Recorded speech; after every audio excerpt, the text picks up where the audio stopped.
A Central Florida man stuck with a $12,000 car repair bill after a water bottle spill will no longer have to cover those costs. After an Action 9 investigation made headlines around the world, his insurance company reconsidered and will pay for those costly repairs. Consumer investigator Jeff Deal live in the studio with us right now. And Jeff, this is obviously a huge relief. He was super excited. He believed he was going to have to shell out that $12,000 himself for the car that's just a couple of years old. Now he'll just have to pay a deductible of $250. The Hyundai Ioniq 5. It's instant torque, and it surprises a lot of people how fast it goes. We showed you last month Michael McCormick loved almost everything about his 2023 model until traffic suddenly slowed on I-4 and he had to hit the brakes. There was a 20-ounce water bottle in his back seat. He said flew forward and spilled.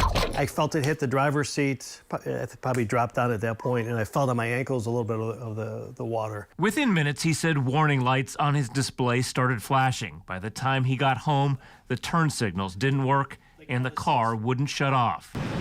His local Hyundai dealership determined someone sitting in the seat with wet clothes or a water spill was likely to blame for frying the wiring harnesses, and said sand on the floorboards could have also played a role.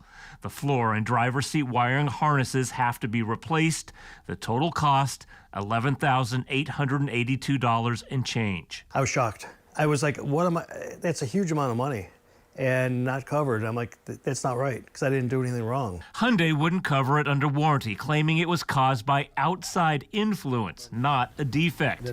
He then filed an insurance claim, which State Farm denied, determining it was due to corrosion building over time, not sudden accidental damage. Tonight, Action 9 investigates why his insurance company and the dealer both say he's on his own for these costly repairs. After the story aired on television, it made headlines around the globe, with auto websites and other media outlets picking up the story, many linking back to our Action 9 investigation.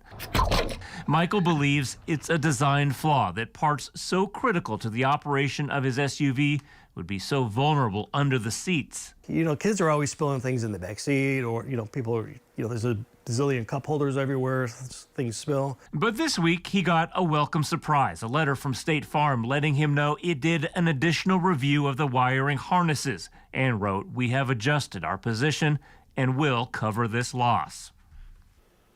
And Michael said he sent messages to the State Farm CEO and their board of directors linking to our story and believes that helped lead to this change.